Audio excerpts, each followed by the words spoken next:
Hey guys, welcome to the Shut Up and Do It podcast, the place you can come hang out with us while we go through all things real estate with a focus on bringing you top quality guests and speakers, all who believe in a get it done manner. I'm your host, Nick Aalerud, creator of the complete deal flow system and a local single family, multifamily buyer and investor out of the greater Boston market. Today, we have an awesome guest on here, another person that I tricked into our little podcast here in the Boston area. Most of you already know this man, even if you don't know him by name. This is David Lecko.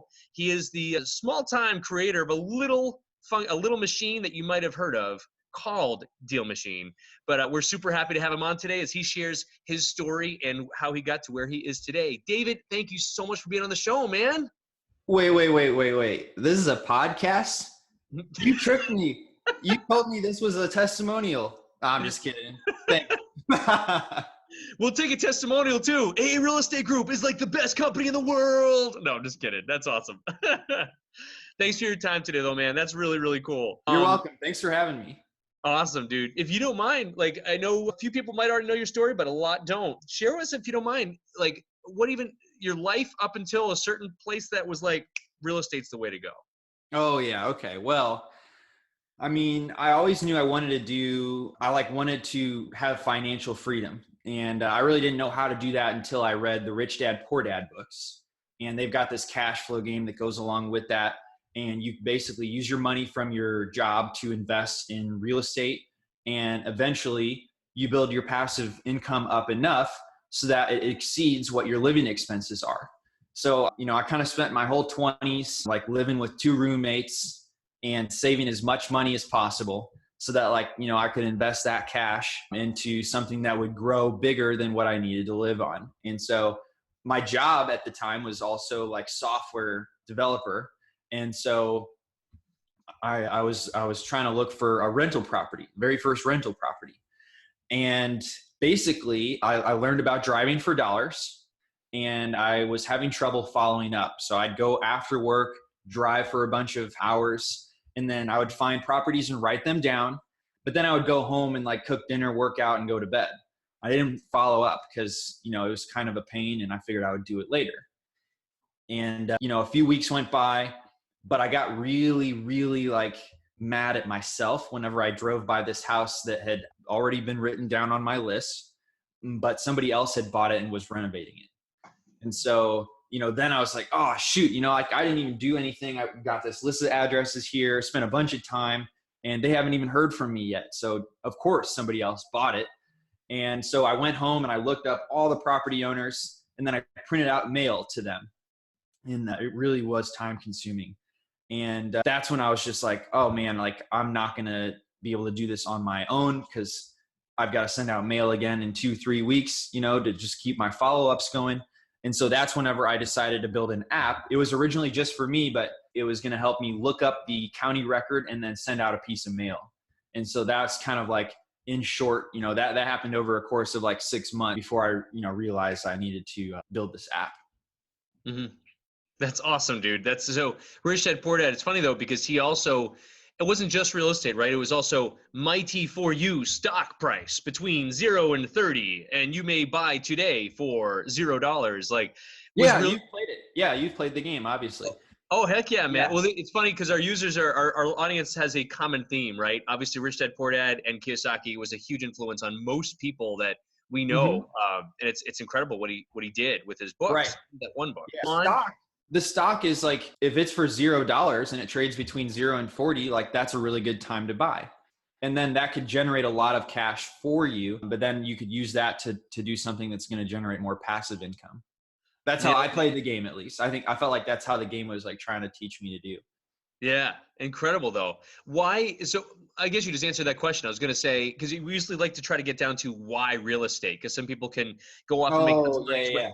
They can go make out money with alpacas. I had an alpaca farm. Did you know that? You had an alpaca farm? I had an alpaca farm. Can you actually do that? No, I'm just kidding. I didn't know that. That was the first time anyone ever came back with me with I have alpacas too. Oh yeah, I'm a big alpaca fan. Why alpacas? Lots of very highly tax advantages to owning specific livestock. And I had a whole brochure devoted to it a long time ago, and it was called "Can You Hug Your Stocks?" But real estate's always been my passion since '05. So I've been in a while. But this isn't about me. This is about you. So let's. I want to know about the alpacas. Another whole podcast, brother. We'll do that. I promise. We'll do a webinar on them, you and me. All right. I'll do that for sure. I got some land I'm coming into, so need to put something on it. No, I'm just kidding. But so I mean, for me in that game, it was just like, all right, you can buy stocks, but that's not going to, the game rewards you for building your passive income, you know? So like the predictable income is what the game was trying to teach me. I felt like, because you get that meter and it's like your expenses are $3,000 a month, your passive income is $200, and you're trying to fill that meter so you get out of the rat race, you know? So real estate was the thing in the game that really did that for me. And I felt like it made sense that that would be the way it works in real life too. I think you could definitely do it other ways. I think stocks are not the right way to do it for passive income, but it can really help you, I think, preserve wealth, and it can help you, you know, gain wealth, you know. But I wanted something that, you know, I could kind of let sit back and I could control it, you know, like I can't control the stock market. Who knows what that's going to do? But if it's a rental property, you know, I can control the condition of the property. I can control, you know, how much I'm charging for rent, how well it's managed. I felt like more in control. Obviously, not everything is in your control, but I felt like it gave me more control. 1,000% agree. And just on that same topic, right? So we do the same type of talks with people looking to place money in the real estate world. It's like, how much better is it that you can have an asset that's tangible, you can see it, touch it, feel it, you can finance it, right? You can control almost everything, including construction to a point, right? If you open up walls, you don't know what you're going to see, but you have most of construction down. The only thing you really can't control is market, but why control the market when you're just going to rent it and make the cash from it? So 100% with you, man. And hey, worst case scenario, you throw a match and insurance pays out. No, that's not the business model. editor, take that out. So so here's what a lot of folks think though. They're like, the market is not in your control, and they might buy the property to expect appreciation. But I think that's gambling, you know, and I feel like you've got to buy the property correctly so that it does cash flow. And if there is appreciation, it's great. It's icing on the cake. But like I don't ever plan for it, you know, like I don't ever need that to happen in order to make it a good investment. Mm-hmm. Is most of your portfolio held like near Indy, or are you kind of all over the place? Yeah. Well, I have 5 houses. I'm just closing on my 6th here in a couple of weeks. And I'm actually going to live in this one. So I'm really excited about that. And so, I mean, the way I got started was I had this 5-bedroom house that I purchased, and I rented out 4 of the bedrooms to my friends and coworkers. And then I lived in the 5th one. And at the time, I was even trying to convince my girlfriend to come in and move in with me, which is a really good idea. She didn't, because 6 people in one house is too much. And so I had just like quit my job and started working on DealMachine full time. Wasn't taking any salary from that. So there was no way in heck I could like buy myself another place to live, you know, couldn't get financing with a new business. So then I moved into an apartment because I didn't want to live with 4 or 5 roommates anymore. And so now I'm moving out of that apartment now into a house. So I'm really excited about that. That's awesome. Very, very cool. What was your original question? I went off on a tangent there. No, that was it. I'm glad we wanted to chat about a little bit about your portfolio. It's so interesting to me and to a lot of others that, you know, whether you guys feel like you obviously know you have a very successful operation there, right? So you guys are now known nationally as like the source. And it's just so cool that in reality, you did focus. You focused on the software development aspect. You focused on the outsourcing of something that was so time consuming. And you made something that was really one of the biggest, most difficult pieces to start up a wholesaler rehab machine to make it so easy. Mm-hmm. And yet it's funny, like you still only have 5 units, and people like expecting you to be like, yeah, I have like 17,000 units like all over the country. But it's like, you just focused, right? Laser focused on this product, and you've done a hell of a job. Thank you. You know, that's cool. Thank you so much. Yeah, it's really been incredible. I'm so thankful for everyone's support, and it's been a huge honor to serve so many people. I would like to get more properties, but I've always, you know, once DealMachines got to a certain point, I felt I'm working for everyone on my team, you know, and I'm working for everyone who's using the app. And so I have really made sure that like from 9 to 5, I'm focused on that. And I do want to do deals still. And that's the whole reason why I got into it. And I try to restrict myself to doing that kind of after hours, after work. And it's definitely been hard to do as many, since I'm making sure I'm focusing on DealMachine. But I think I'll slowly pick back up. And, again, it's just like the whole reason why I got into it. So I don't necessarily want to stop doing that. Absolutely. And I think it's a lot of fun to be using the app myself. That's how I got 3 of my deals of the 5. And, I want to keep doing that. That's fun. And you know what? We got ahead of ourselves here. So I'm speaking to you and to our audience as if everyone already knows DealMachine and what it is. Like, maybe some people, like the last 4 or 6 out there, don't know what it is. There's still a lot of people who don't know it. Yeah, which is cool. It is cool. Give us what is DealMachine, Dave? Okay. Let's talk about it. Yeah. Yeah. So DealMachine is an app that can tell you exactly who owns a property. So if you could be driving along, you see a rundown house and you think, oh, that could be a really great deal potentially. So you pull up DealMachine and you click on the house on the map. It tells you who owns it. And then you can actually send out a mail campaign from your phone to that owner. And it says, I want to buy your house. You can change up the postcard, and you can send out different postcards and repeat the mail.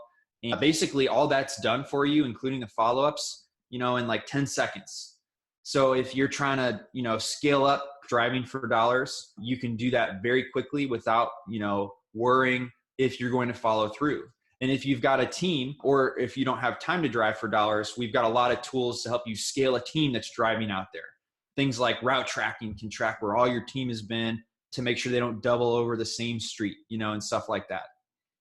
Yeah, it's incredible. So for those of you listening, Dave Lecko, founder of DealMachine, and what he just mentioned is, when you're starting out as a wholesaler rehabber, some of you might have come across these exact same challenges where there's really no easy way to pull the data. You go out, you find like 4 houses, you go back home, you have to open up a laptop and you have to pull up all the public records. Sometimes you can't find the public record of the actual address. You have to go skip trace them, or you can't find a phone number you want to try to call them. You then have to set up your templates of your postcards and do either a mail merge or manually write out your letters and fold them, stuff them, put them in an envelope, put the stamp on them, put the return address, make sure you handwrite it or else you're going to throw it in the trash. And they finally get mailed out, a week and a half later. By the time all of the new wholesalers go through that whole process, which is still nothing wrong with it. It's a good way to start if people don't have any resources, right? Mm-hmm. But people who are using tools like this have immediately already gone in there and made first contact with that seller. And that's, I think, the biggest, huge advantage you can have in this business.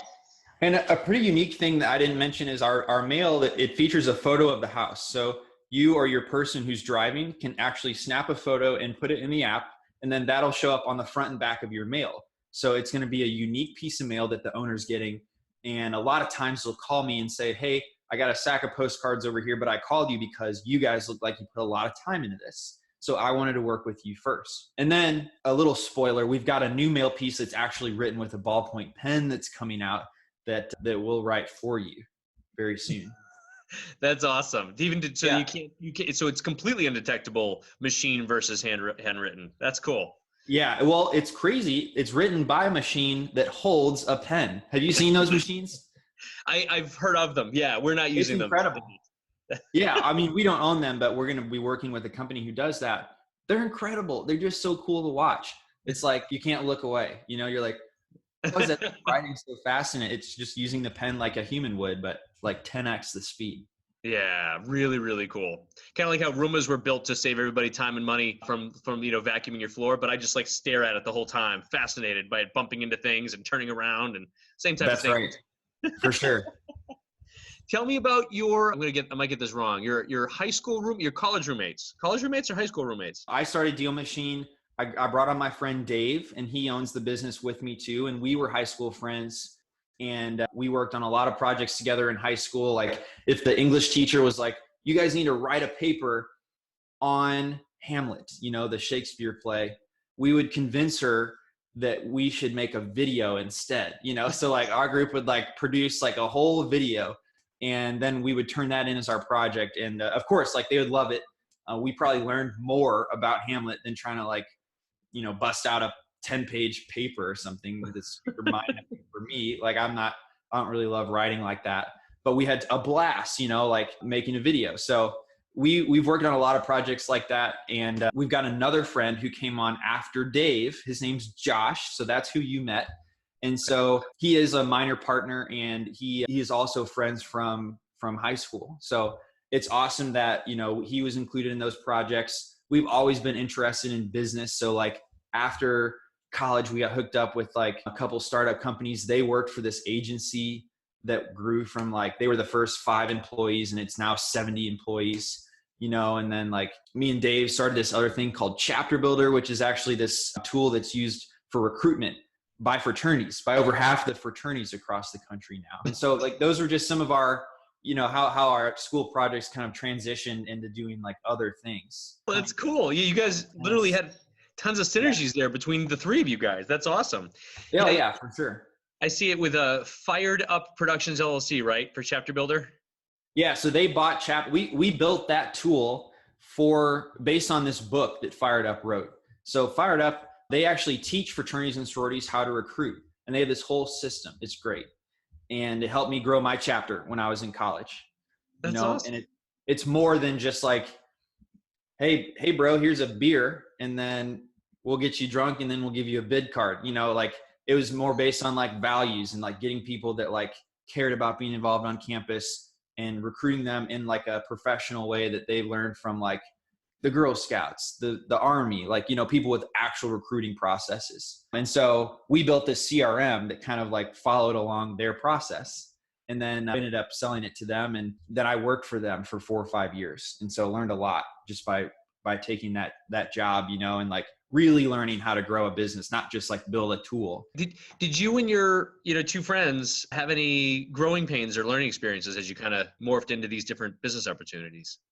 Well, I mean, we spent like 6+ months, working on the Chapter Builder technology, and we sold it for like $10,000, so like that was like, that's nothing, it's no money at all. And then, I worked for them. I took like a 25% pay cut from the job I was doing, to work for them for 4 years. So, and I feel like I would never go back and change that, because the real value was getting to work for a really great entrepreneur and learning from them, because I was the only other person in their business. You know what I mean? So like, I think it was just like being humble and being excited about doing that, because early on I was just like, the real value is going to be like what I learned. And I had no idea what I was going to learn, but I feel like that was so crucial. And Dave did the same thing, like when they were working at that agency, it was a startup, so they were probably working for as little as possible and still being able to pay their bills. But like, they learned so much. And I feel like that was like the real thing that we gained, not money.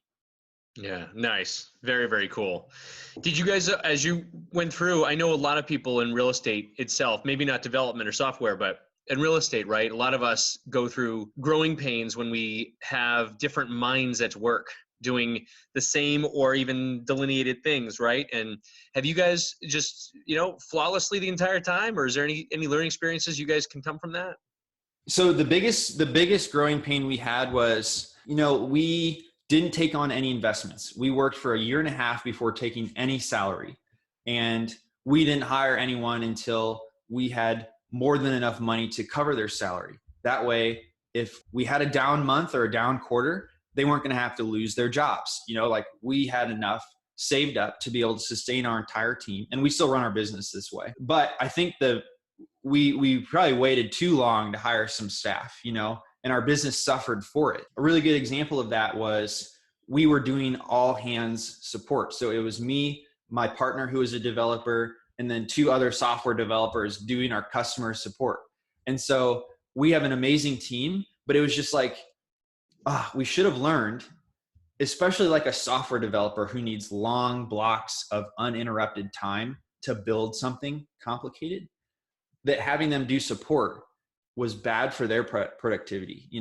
Like we were trying to like stay small, but it was bad. It was interrupting them. It was getting out of their flow, which is like a thing, a work, like a productivity thing.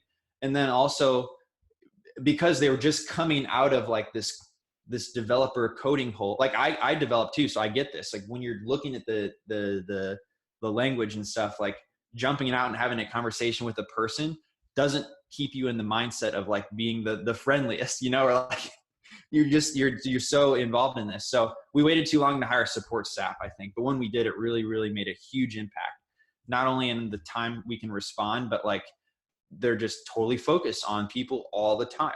And it's not like a nuisance of like, oh, I've got to go do this support. It's like, I'm totally focused on support, being proactive, and I'm here to help you. You're not bothering me at all. So having dedicated support staff was probably something we waited too long to do, but we saw just like huge response positively when we did. So I would say that was it. That's awesome. That's really cool. And even in real estate businesses now, right? So it's so interesting because I'm relating what you're saying from the development software side to the real estate side, where, we have massive projects, right? We're trying to make, now when a scaled business is trying to just really work on the team and try to, motivate the team and make them more efficient and effective and productive as a team. But it's funny because the moment, like let's say, we have a property management business now, but there's only like one employee, and therefore that person can't be out prospecting or trying to work on a brochure, because then the moment a tenant calls in, the flow is gone. They get angry when they shouldn't be getting angry. That's their job, right? Is service. But right. I get it. I mean, that's so interesting to me that just that small act of investing in another team member could change 3 different ways in the plus side for you guys. Yeah, you get a lot of benefits that they may not be apparent. Very, very cool. What does DealMachine look like today? Like, do you have different roles set out? Yeah. Anybody that we hire, I really, really try hard to make sure they've got a very specific responsibility. And then if there's other things we need done, but we don't have time for a full-time person, that's what I do. Like I do everything that we don't have time for a full-time person to do. And then we've got 3 software developers. We've got 2 full-time support people. We have a customer success manager, which is a new type of position for software companies. And they're, instead of reactive answering questions that come in, they're proactive in designing the onboarding experience and monitoring all the accounts, sending messages to help people get, unstuck at the right times. So they're very proactive focus. And then we've got Josh, who's our basically dedicated person for our enterprise teams. So, it's his job to like prospect and help bring people into the enterprise plan. And it's also his job. He's like their dedicated person that they can talk to on the phone when they're on the enterprise plan. And he does all their trainings and trains their teams and everything like that. So that's his focus. And then we just got a media person, and we're so excited to have him on the team, but he's going to help us like just continue to tell our story, feature our members when they're successful, and help us, create a lot of content.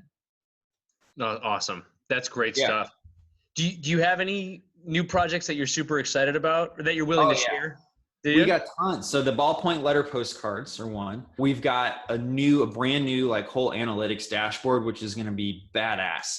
I'm excited because you can actually see the dollars that you've spent on DealMachine, and you can input when you get deals. So it's going to be calculating your ROI in real time. So you can see it on some great graphs. We've got some badges. So you might've seen like some technologies will kind of like make it a game to use the technology, but I'm really excited about that for us. So that's built too. So that'll be coming out. And then we're going to do some like bulk uploading. So a lot of people will be like, I've got a list of vacant properties. I want to drive around and see where those are at. So we're going to do some stuff like that so that, on the DealMachine map, you can see where the vacants are. You can upload maybe some other properties you're mailing to with your direct mail campaigns. And like, we want to show like where the opportunity zones are on the map.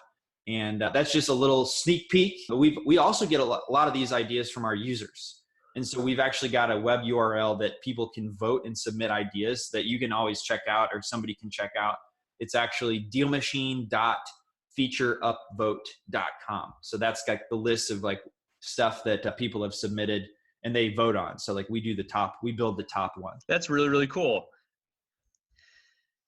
The users are like actually like kind of running your ship over there a little bit. That's really cool. What was that website again? It's DealMachine.featureupvote.com.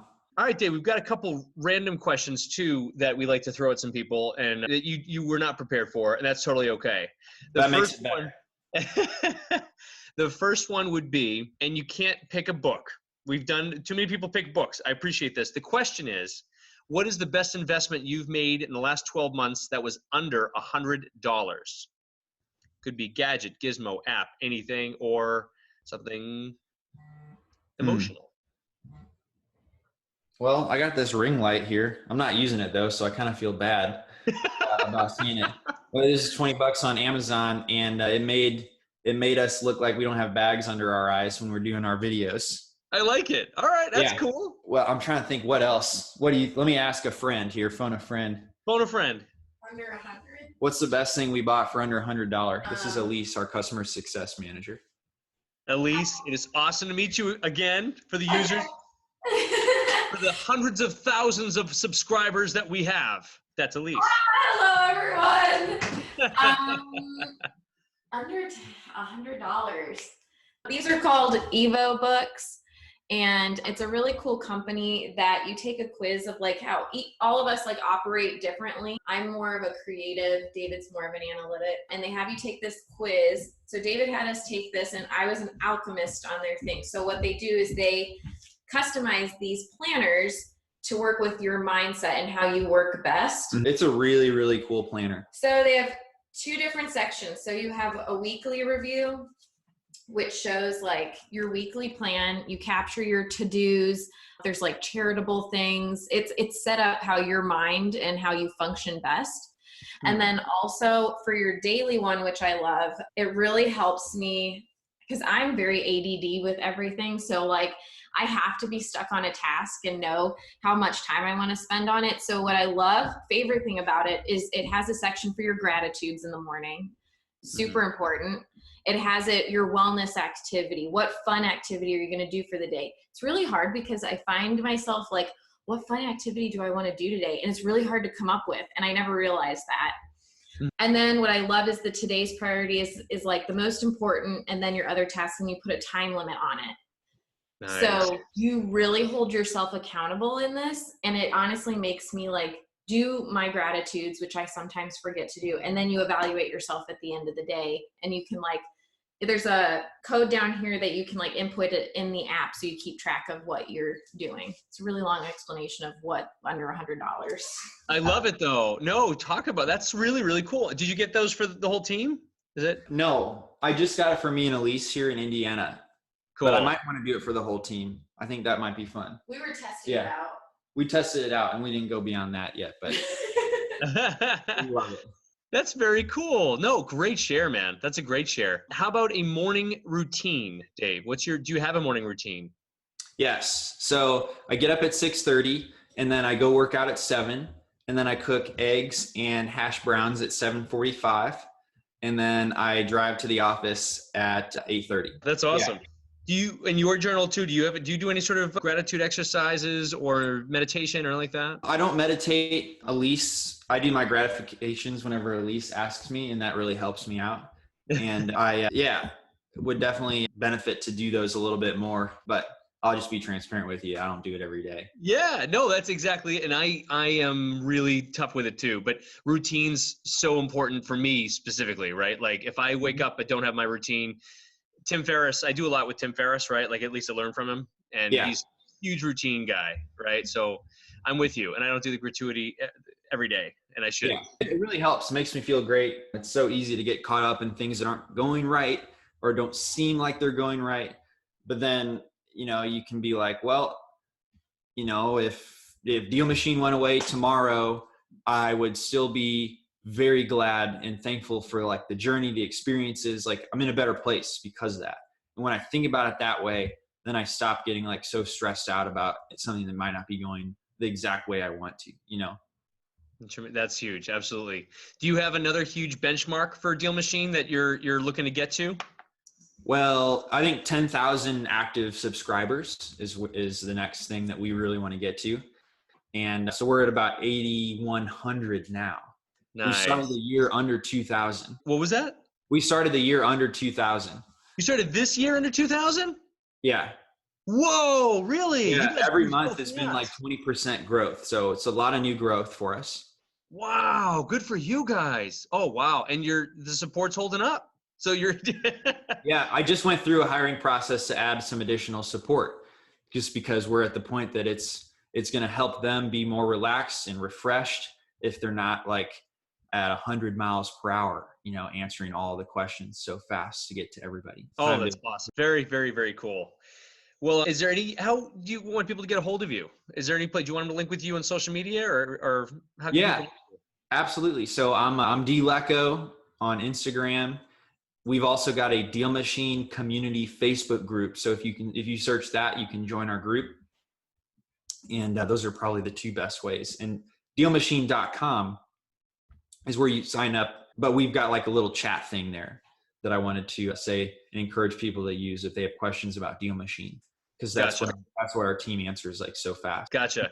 And I think actually our audience, right? There's a special little perk, I think, guys. We've worked with Dave and Elise to try to get you guys like the best deal we possibly can get. So just to kind of recap, and since we have Dave on here, correct me if I'm wrong, right? If you're a wholesaler and you have absolutely no resources, there's nothing wrong with using Google Sheets and drafting the letters yourself and sending them all out and doing your drive-bys. But listen, if you guys even have remotely a little bit of money you want to reinvest into this business, this is the first thing that's going to free you up for, at least when I started, this app would have freed me up minimum 10 to 15 hours a week doing my mailings, my prospecting, my data organization, my skip trace, my managing people.